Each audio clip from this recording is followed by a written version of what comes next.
ખેડબ્રહ્મા શહેર ખાતે અર્બુદા માતાજીનો 8મો પાત્રોત્સવ યોજાયો હતો।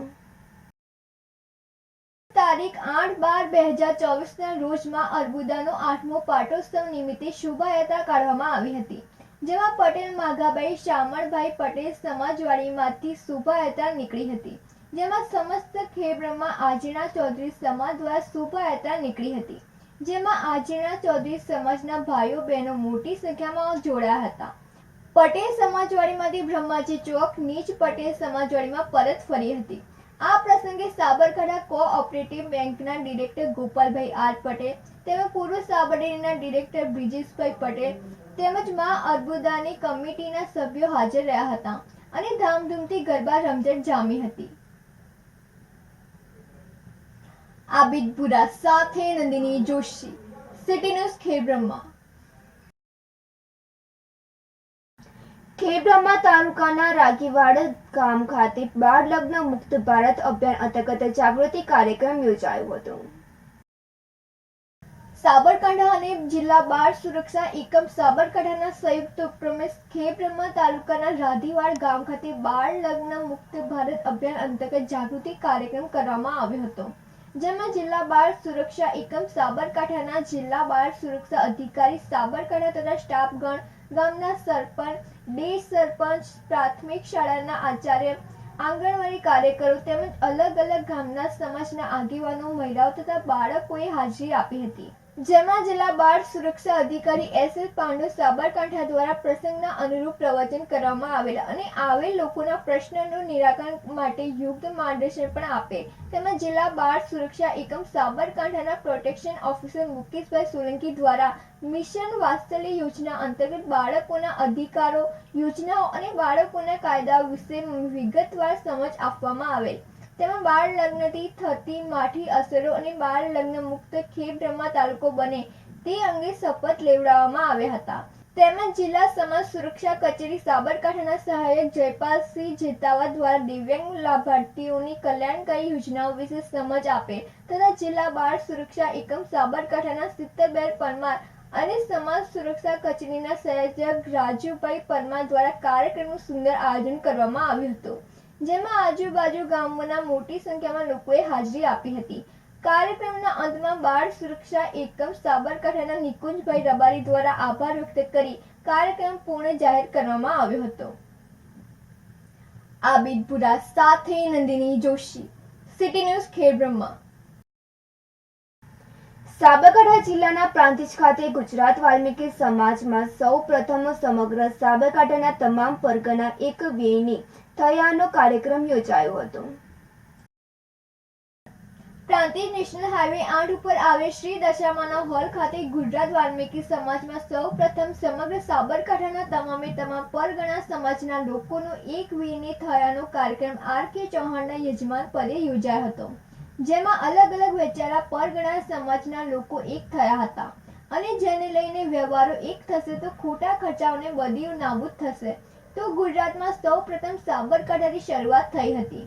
તો આ કાર્યક્રમમાં ભરતભાઈ સોલંકી, જગદીશભાઈ આર.કે. ચૌહાણ, કાયારાય બાપુ, મુકુંદરાય કે ચૌહાણ, નરેશભાઈ વકીલ, જીતેન્દ્ર કુમાર ચૌહાણ, કનુભાઈ પરમાર, હસમુખરાય પરમાર, એ.કે. રાઠોડ, વી.કે. સોલંકી, મહેશભાઈ આર.કે. વાઘેલા સહિત સાબરકાંઠા જિલ્લામાંથી પરગણા સમાજના લોકો મોટી સંખ્યામાં ઉપસ્થિત રહ્યા હતા।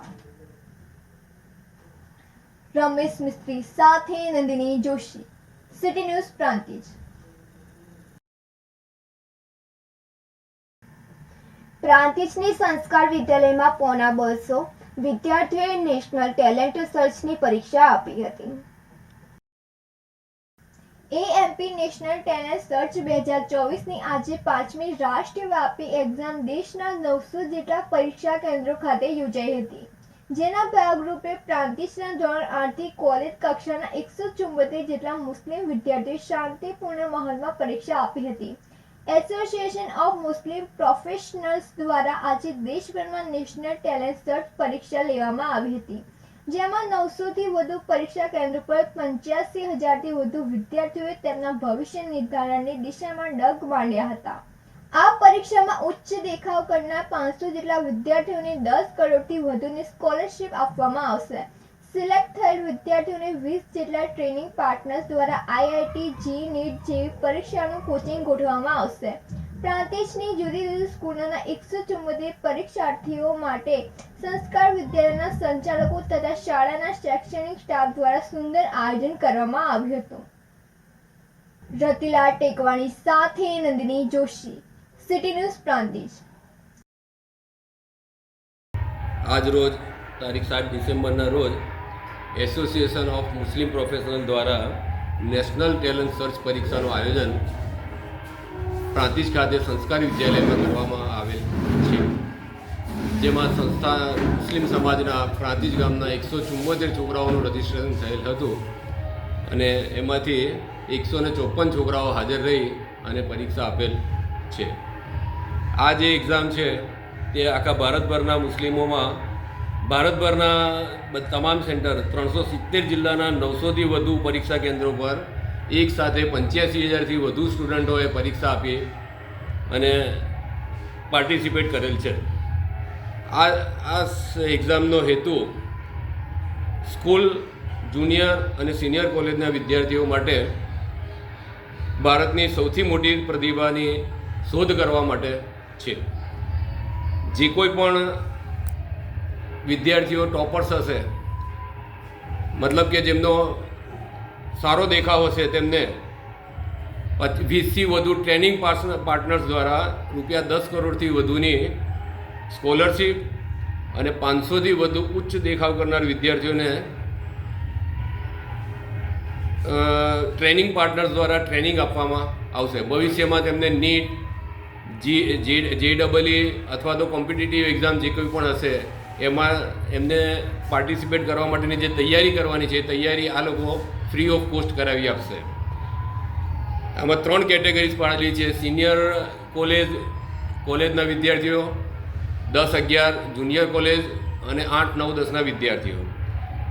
ગુજરાતી એકચ્યુઅલી આ જે કંઈ પણ એક્ઝામ છે એની આ 5મી એડિશન છે અને આ 5મી એડિશનની અંદર અત્યાર સુધી ખાલી ઇંગ્લિશ મીડિયમમાં આ એક્ઝામ લેવાતી હતી, ઇંગ્લિશમાં લેવાતી હતી. અત્યારે આ વર્ષથી લોકલ લેંગ્વેજને પણ ઇન્ક્લુડ કરેલી છે. ગુજરાતી, ઉર્દુ, બંગાળી, તેલુગુ આ બધી ભાષામાં પણ આ વર્ષે એક્ઝામ લેવામાં આવી છે અને જે તે સેન્ટરના પહેલાં 3 ટોપર્સ હશે તેમને પણ સંસ્થા વતીથી ઇનામ આપવામાં આવશે. આ બધી એકચ્યુઅલી આ એક્ઝામનો પર્પઝ એ છે કે ભવિષ્યમાં છોકરાઓને કોમ્પિટિટિવ એક્ઝામ આપવાની આવે તો કઈ રીતના એની પેપર સ્ટાઇલ હોય, કઈ રીતનું એને પ્રિપેરેશન કરવી પડે, એની પૂર્વ તૈયારી રૂપે આ ટાઈપની એક્ઝામ છોકરાઓ આપે તો જ્યારે પણ એમને ખરેખર એકચ્યુઅલ એક્ઝામ આપવાની થાય ત્યારે એમને એમ લાગે કે હા, આ પેટર્ન મેં જોયેલી છે, આ પેટર્નમાં આ રીતે હોય, આ રીતે હું એક્ઝામ આપી શકું. તો છોકરાઓમાં અત્યારથી એક અવેરનેસ આવી જાય. એ જે એક્ઝામનો જે હાવ છે